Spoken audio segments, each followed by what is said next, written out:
Hello everyone, welcome to my channel study MV. हर साल लाखों लोग एक ऐसी यात्रा का इंतज़ार करते हैं जहां भगवान खुद अपने मंदिर से बाहर निकलकर अपने भक्तों के बीच आते हैं। लेकिन क्या आप जानते हैं, जगन्नाथ रथ यात्रा सिर्फ एक रिलीजियस इवेंट नहीं, बल्कि 800 साल से ज़्यादा पुराना एक परंपरा है। आज हम जानेंगे इस यात्रा के बारे में।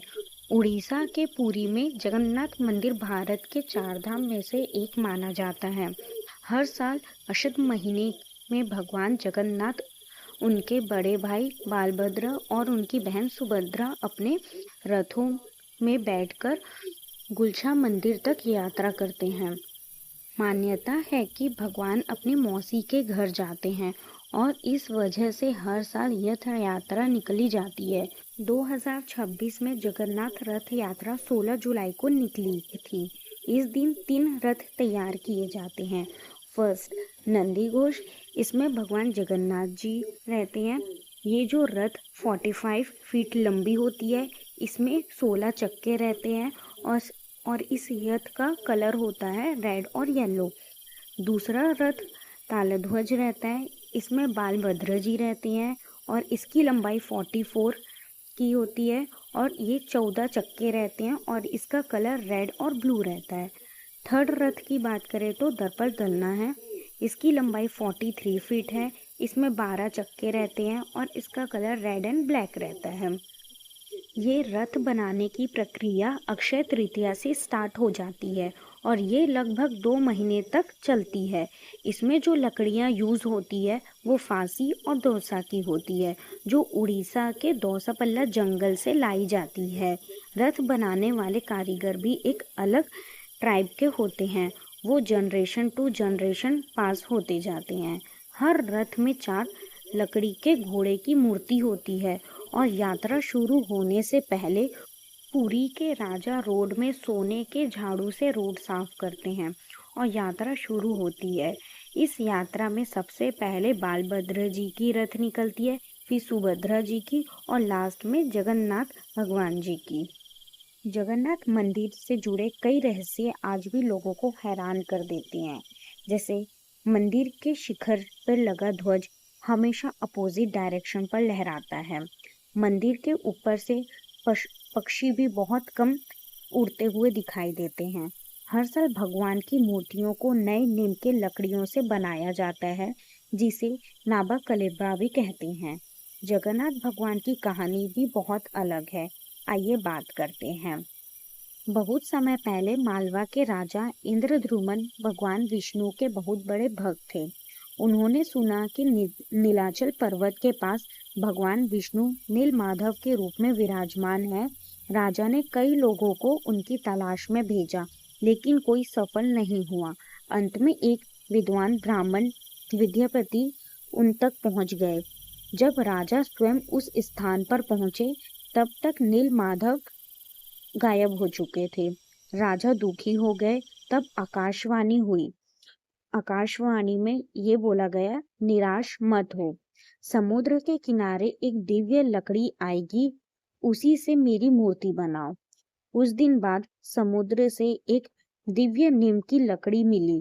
राजा ने प्रार्थना की, भगवान की ये मूर्ति कौन बनाएगा। फिर एक वृद्ध शिल्पकला महल में आए। कथाओं के अनुसार वो स्वयं विश्वकर्मा थे।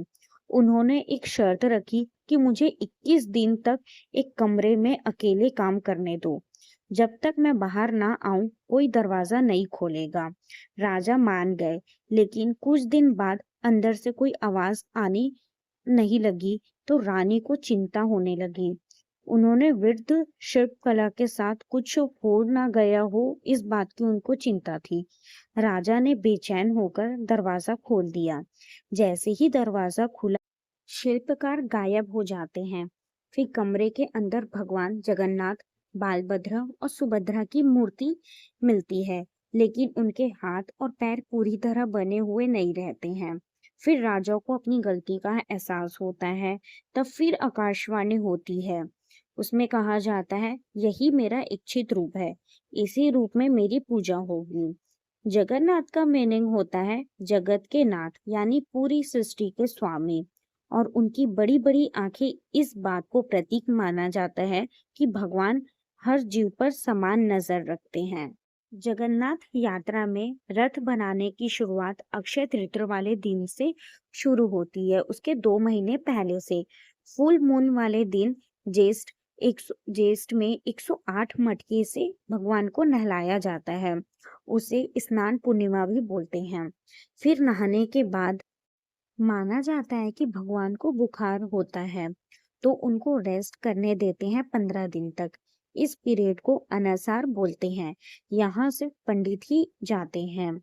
फिर रथ यात्रा शुरू होती है, जहाँ लाखों लोग आते हैं और 3 किलोमीटर तक रथ को खींचकर गुंचा मंदिर तक लेकर जाते हैं। गुंचा मंदिर जगन्नाथ जी की मौसी का घर है। 7 दिन गुंचा मंदिर में रुकने के बाद फिर एक हीरा पंचमी रस्म करते हैं, जहां माता लक्ष्मी गुस्सा हो जाती है। फिर 9वें दिन में बहुधा यात्रा होता है, जहां रथ को मेन मंदिर वापस लाया जाता है।